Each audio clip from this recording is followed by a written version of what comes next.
This is Trex News with all the news that leads to extinction. This week, there's no news like no news. October 25th saw the British Parliament vote on the war in Yemen.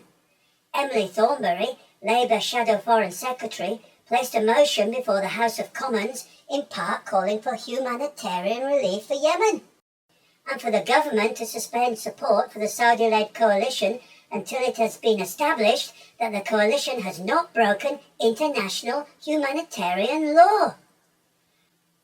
The same day, the North Dakota tribe called on U.S. Attorney General Loretta Lynch to investigate law enforcement tactics used against the water protectors at Standing Rock.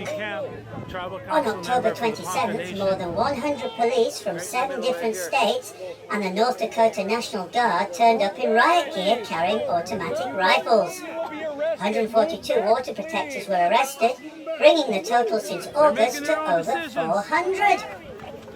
And what has the BBC World News had to say about either of these issues? Judge for yourself. Here are the headlines for the week that followed. Just what gets dwelt on and what gets dealt short shrift. Hello, I'm Tim Wilcox with BBC World News. Our top stories: at least 60 people are killed in an attack on a police college in Pakistan. More than 100 are wounded. Disaster at the Dreamworld theme park in Australia. 4 people are killed on a water ride. BBC understands that Heathrow Airport will be expanded. The formal announcement will be made by the British government shortly. And the amazing story of the baby born twice after surgery outside the womb. Other stories. The Somali militant Islamist group Al-Shabaab says it carried out an overnight attack on a guest house in the Kenyan border town of Mandera, in which at least 12 people were killed. The victims are believed to have been visiting officials helping to plan national secondary school exams. Pope Francis has made a dramatic intervention in Venezuela's bitter political and economic crisis. The Vatican is seeking to broker talks between the socialist government and the opposition. Formal negotiations should begin next Sunday, but the opposition warned these should not be used by President Nicolas Maduro's government to buy time.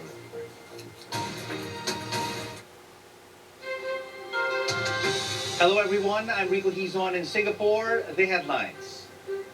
The decision is highly controversial, but ministers say it is right for the economy as the UK government says Heathrow Airport will be expanded. A glimpse of life. Just 3 miles from Mosul, a special report with Iraqi troops on the verge of entering the city. Until today, the ground I'm standing on used to be part of the self-declared Islamic Caliphate. This is now the front line in the battle against IS. I'm Kasia Madeira in London. Deferred again, 2 Hong Kong legislators who want more autonomy are prevented from taking their oaths of office. And rescuing the sea, sculptures damaged by high seas on Sydney's coastline. Authorities believe that 2 rafts on the ride hit one another and 1 raft tipped over. We're going to be going close to Brisbane live for the latest a little bit later in the programme following a press conference. A Canadian nurse has been charged with murdering 8 elderly patients at nursing homes in the province of Ontario. 49-year-old Elizabeth Wetlafer's victims were aged from 75 to 96. They had been given an unspecified drug. It's not yet clear what the motive was. Venezuela's Congress has voted to open a political trial against the socialist president, Nicolas Maduro. Mr. Maduro has been accused of violating democracy and was ordered to appear next Tuesday, though analysts say that he will almost certainly refuse to do so. The move by Congress comes days after the electoral authorities suspended an opposition attempt to hold a recall referendum seeking Mr. Maduro's removal.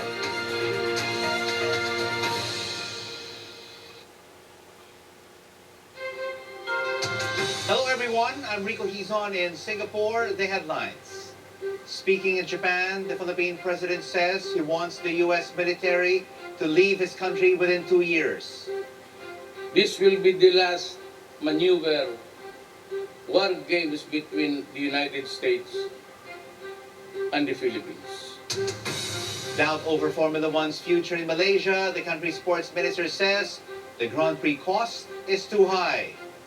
I'm Kasia Madeira in London. 2 earthquakes have struck central Italy, knocking out power and sending panicked residents into the streets. As more women and children in India go online than ever before, we hear from an Indian celebrity on the campaign against cyberbullying. In a typically unconventional mood, Mr. Trump took a short break from campaigning to officially open his new hotel close to the White House in Washington. I'm tired of being told what cannot be done.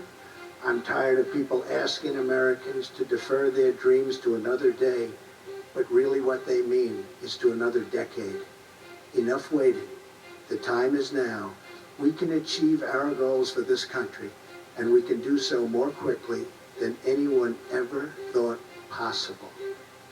I really believe it may be my name on the ballot, but it really is about all of you.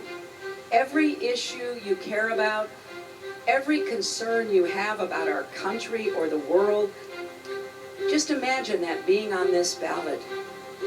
It really does come down to who we are as a country. An army of modified mosquitoes are to be released in parts of Brazil and Colombia to fight Zika and other mosquito-borne diseases. These mosquitoes are infected with a bug which reduces their ability to spread viruses to people. Zika has been linked to birth defects. Thousands of protesters have taken to the streets of Caracas in a major opposition rally against Venezuela's President Nicolas Maduro and the decision to suspend a referendum on removing him. This is the latest in the escalating political crisis that sees opposition leaders accuse President Maduro of running a dictatorship.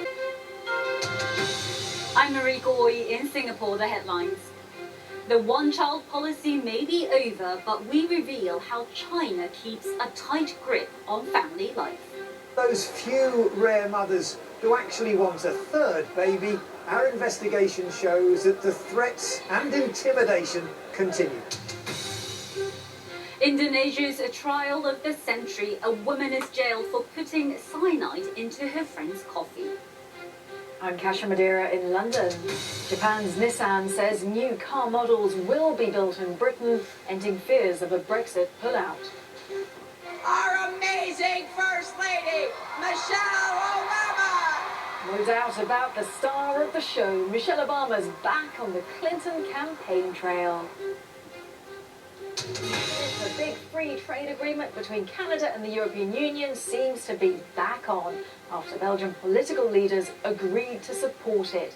It had been held up by the Belgian region of Wallonia. The concessions for farmers and individual governments have now been made. The changes still, however, have to be approved by the other 27 EU members.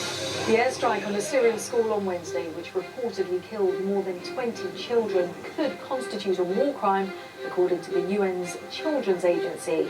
Russia has denied that either it or its Syrian allies were to blame. The former British Prime Minister Gordon Brown, now the UN's envoy for education, says that the international community must investigate. The Security Council should now meet. It should agree that the International Criminal Court be brought in. If it can't agree on the International Criminal Court's prosecution authority, it should agree on a separate Security Council investigation. You cannot have people bombing children in this way with impunity.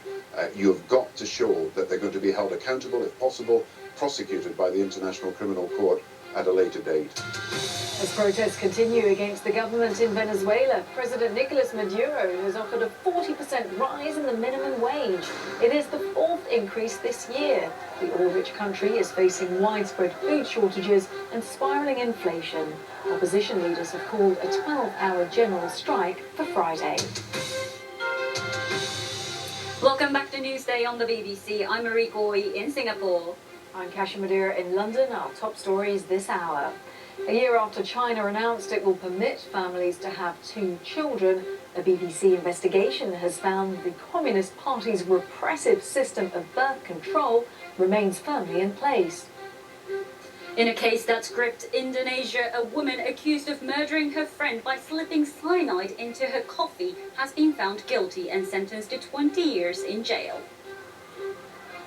More than 1 million people in China have signed a petition demanding that a captive polar bear be relocated. The animal, which is kept in a small enclosure in a shopping mall, has been described as the world's saddest bear. The shopping mall is refusing to give up the bear, saying it's not breaking Chinese law.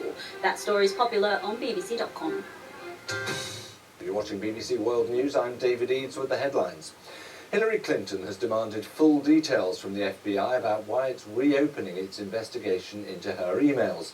The Bureau says it's considering whether newly discovered emails do relate to her. A Republican rival, Donald Trump, has welcomed the development, telling supporters that Mrs. Clinton must not be allowed to take what he called her criminal scheme to the White House. The election is on the 8th of November. Rebel groups in Syria have launched a major offensive to try to break the government siege of Aleppo, the city at the centre of the civil war. Reports say hundreds of missiles have been fired at government-held positions. And an investigation is underway after a plane caught fire on a runway in Chicago. The American Airlines Boeing 767 was about to take off for Miami when its right engine blew up. And those are the headlines.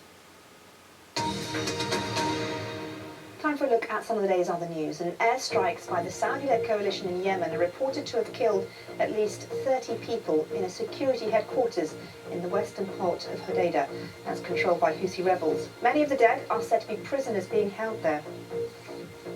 Local media in Iceland says the ruling Independence Party has won 21 seats in parliamentary elections, with 90% of the vote counted. The Left Green movement has 11 seats, and the Pirate Party is third with 9. Hello, I'm Tim Wilcox with BBC World News. Our top stories. Senior Democrats accuse the FBI of being partisan and possibly breaking the law over Hillary Clinton's email investigation. Iraqi forces approach the outskirts of Mosul. They're coming under heavy fire as they try to clear a path into the city. The editor of Turkey's leading opposition newspaper is detained amid a continuing crackdown after July's failed coup. The bizarre case of a woman accused of pulling strings at the very top of South Korea's government. She tells prosecutors she deserves to die. You're watching BBC World News. In other stories, the Venezuelan government and opposition parties have met for the first time this year to try to resolve the country's deep political and economic crisis. Talks are being supervised by international mediators, including an envoy from the Vatican. The opposition is demanding a referendum be allowed to take place on whether Nicolas Maduro should step down. State media in China are reporting 33 miners have been trapped after an explosion in the shaft where they were working. The blast happened in a coal mine in the western region of Chongqing. China is the world's largest producer and consumer of coal, although many mines have closed in recent years because of safety concerns. And there we have it. More time spent on a polar bear than the war in Yemen. And Standing Rock, that was stood up completely. Not so much as a pebble. Just remember, it's not just what's hot and what's not, but also what's not there at all. This is Trex News from inside the BBC Echo Chamber. Chamber. Let's leave with some images from the Dakota Access Pipeline protest, published by Dallas Goldtooth on October 28th. Trex News. Exceedingly extinct. What were you shot with, brother? It's just the pressure thing, son. You're gonna take off your pants. Get back to the lake. Get back to the lake. Stay back. He was shot with a non-lethal weapon. Yeah, the police are just coming in full force while we have Casey Camper, a tribal member from Ponca Nation, praying with the sacred pipe. And they keep telling us to move back. They're telling us that we cannot pray here. This is your last chance. This is sacred. Move to the south and you will not be arrested. Let her finish her prayer. We're going to need several. We're going to bypass this group. We're going to bypass this group. Try to bypass.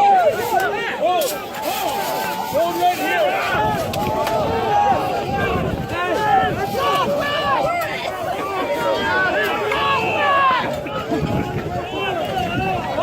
They pepper sprayed us. And they've surrounded the front group. Hey!